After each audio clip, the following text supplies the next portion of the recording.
बात करेंगे हिमाचल प्रदेश मंत्रिमंडल के फैसलों को लेकर, क्योंकि आज जयराम कैबिनेट की महत्वपूर्ण बैठक थी और इस बैठक में आज सबसे बड़ा फैसला एरियर पर हुआ है। एरियर के अलावा एसएमसी पॉलिसी में भी बदलाव कैबिनेट ने लिया। ये मामला शिक्षा विभाग की तरफ से लगातार इसकी बात कही जा रही थी कि एसएमसी टीचर्स का मामला ले जाया जाएगा, लेकिन इस मामले को लेकर कई प्रकार की अड़चनें वित्त विभाग में आ रही थी। एजुकेशन डिपार्टमेंट इसकी पॉलिसी में स्पष्ट नहीं कर पा रहा था कि किस प्रकार से इस एजेंडे को कैबिनेट में ले जाया जाए। अंततः आज की कैबिनेट की बैठक में एसएमसी पॉलिसी का मामला आया और सरकार ने इस पॉलिसी के क्लॉज 10 को हटाने का फैसला लिया। कैबिनेट ने इसमें मंजूरी प्रदान कर दी। क्लॉज 9 में एक नया प्रोविजन जोड़ा गया है जिसमें मेडिकल और कैजुअल लीव मिलेगी। बाकायदा एसएमसी टीचर को हर महीने एक कैजुअल लीव दी जाएगी, जबकि साल की 10 छुट्टियां भी मिलेगी। इसके अलावा मैटरनिटी लीव की भी यहाँ पर मंत्रिमंडल ने जो सिफारिश की गई थी शिक्षा विभाग की तरफ से, उसे मंत्रिमंडल ने मंजूरी प्रदान कर दी है कि हिमाचल प्रदेश के एसएमसी टीचर्स को अब मैटरनिटी लीव भी प्रदान कर दी जाएगी। ये महत्वपूर्ण फैसला था क्योंकि लंबे समय से इसकी मंजूरी की आस में बैठे थे। उधर 12 साल वाले चौकीदार पंचायत चौकीदारों को भी डेली बेजर बनाने के फैसले को कैबिनेट ने मंजूरी प्रदान कर दी है, क्योंकि पंचायत चौकीदारों का मानना था कि लंबे समय से उनको न्याय नहीं मिल पा रहा है। वे चाहते थे कि उनके लिए पॉलिसी बने। पिछली कैबिनेट में उनके लिए पॉलिसी लाई गई थी और आज मंत्रिमंडल की बैठक में इन पंचायत चौकीदारों को 12 साल का कार्यकाल पूरा करने पर डेली बेजर बनाने का यहाँ पर फैसला लिया है, ताकि निकट भविष्य में ये सरकारी कर्मचारी के तौर पर नियमित हो सकें, रेगुलर इनकी सेवाएं हो सकें। हिमाचल प्रदेश के जिलों की सभी लाइब्रेरी का नाम अब डॉक्टर भीमराव के नाम से होगा। कैबिनेट ने इस प्रस्ताव को भी मंजूरी प्रदान करते हुए पारित कर दिया है। इसके अलावा चंबा के सनातन धर्म कॉलेज को संस्कृत महाविद्यालय बनाने के प्रस्ताव को भी कैबिनेट ने पारित किया, इसकी मंजूरी प्रदान कर दी है। चंबा जिला के लिए सबसे बड़ी सौगात है क्योंकि सनातन धर्म कॉलेज वहां से लंबे समय से चला हुआ था। प्रदेश मंत्रिमंडल की तो इस महीने कैबिनेट की बैठक 5 सितंबर को बुलाई गई थी, आज 15 सितंबर को बुलाई गई थी। अगली मंत्रिमंडल की बैठक 22 सितंबर को होगी। आज की कैबिनेट में ये तय कर लिया गया कि कैबिनेट की अगली बैठक इस महीने की 22 तारीख को होगी और कैबिनेट की चौथी और अंतिम बैठक इस महीने की 27 सितंबर को मंगलवार के दिन बुलाई जाएगी। यानी कि इस महीने में 4 कैबिनेट की बैठकें होगी। 5 को पहले हो चुकी है, 15 को आज है, अगली 22 को बुलाई जाएगी, 27 को चौथी कैबिनेट होगी। और कैबिनेट के दौरान जल शक्ति मंत्री महेंद्र सिंह ठाकुर ने कहा, जिन्हें आउटसोर्स पॉलिसी के लिए कैबिनेट सब कमेटी का चेयरमैन भी बनाया गया है, उनका कहना था कि आउटसोर्स की पॉलिसी का मामला 27 की कैबिनेट में लाया जाएगा। अगली कैबिनेट में 22 की कैबिनेट में भी ये मामला नहीं आ पाएगा।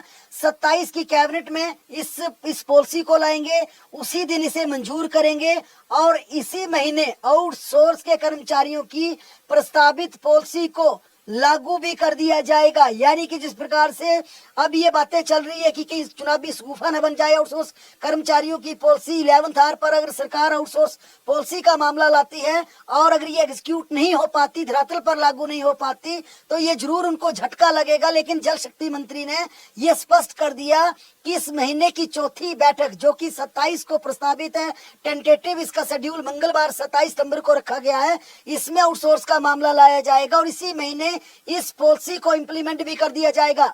एनटीटी की बात करें तो एनटीटी की ड्राफ्ट पॉलिसी इस कैबिनेट में भी नहीं आ पाई और स्पष्ट निर्देश दिए गए हैं कि अगली मंत्रिमंडल की बैठक में एनटीटी की पॉलिसी लानी होगी। वित्त विभाग में ये पॉलिसी फंसी है। हमने 2 दिन पहले अपने लाइव स्ट्रीम में कहा था कि एनटीटी ड्राफ्ट पॉलिसी फुटबॉल बन चुकी है। जिस प्रकार से एलिमेंट्री एजुकेशन के डायरेक्टरेट से लेकर सेक्रेटरीट में, शिक्षा विभाग में ये लगातार फाइल इसकी घूम रही है, फिर वित्त विभाग में जाती है, वित्त विभाग से वापस आती है कि ऑब्जर्वेशन के बाद ये दोबारा डायरेक्टरेट जाती है।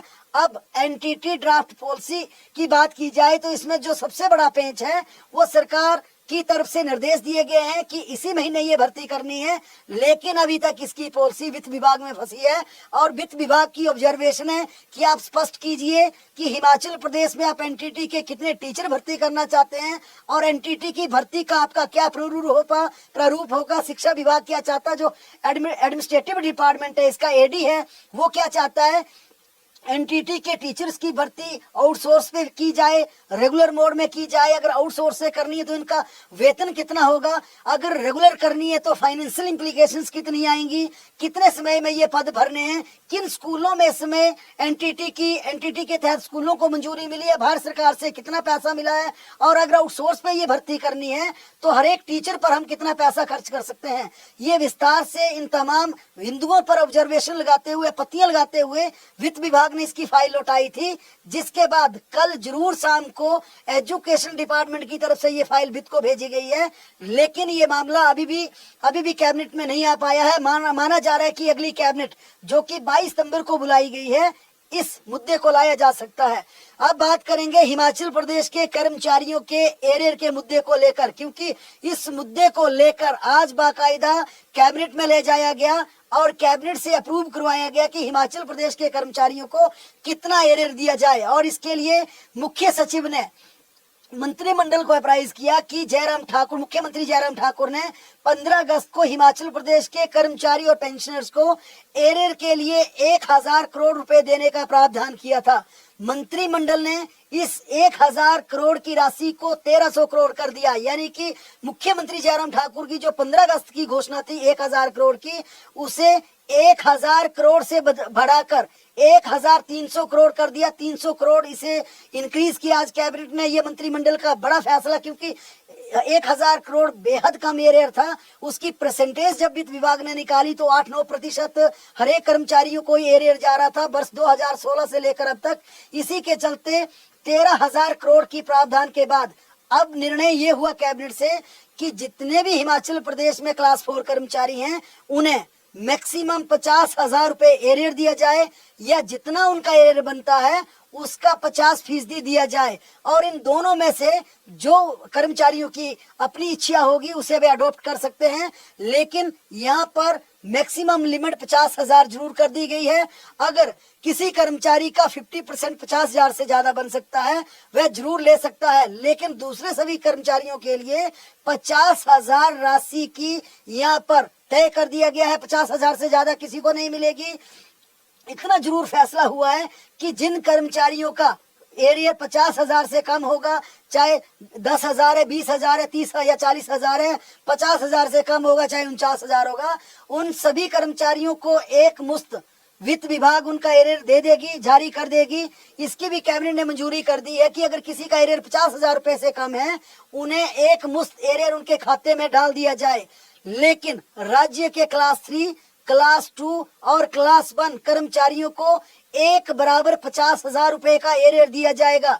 ये वित्त विभाग की सिफारिश पर मंत्रिमंडल ने इसे मंजूर कर लिया। इस पूरे फैसले को देखा जाए जो आज कैबिनेट में डिस्कस के बाद जिसे स्वीकृत किया गया है, यानी कि हिमाचल प्रदेश के कर्मचारियों को क्लास 1 से लेकर क्लास 4 तक 50,000 रुपए का एरियर मिलेगा। सभी कर्मचारियों का एरियर एक बराबर 50,000 होगा। लेकिन अगर किसी प्रदेश के क्लास 4 कर्मचारी का एरियर 50,000 से ज्यादा बनता है तो उसे 50% कुल अपने एरियर का 50% लेने का एक ऑप्शन रहेगा। ये व्यवस्था, ये सुविधा सिर्फ क्लास 4 कर्मचारियों के लिए रहेगी।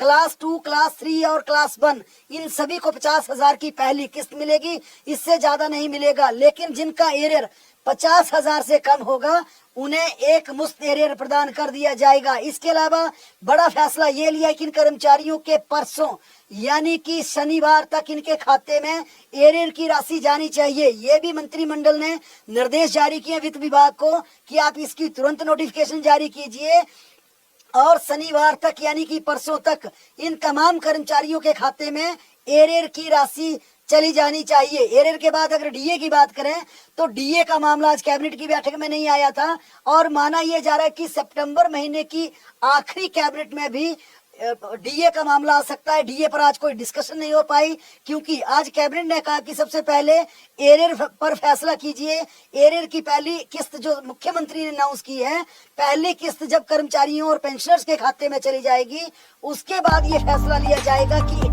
डीए कब देना है, कितना देना, डीए का एरियर किस प्रकार से देना है।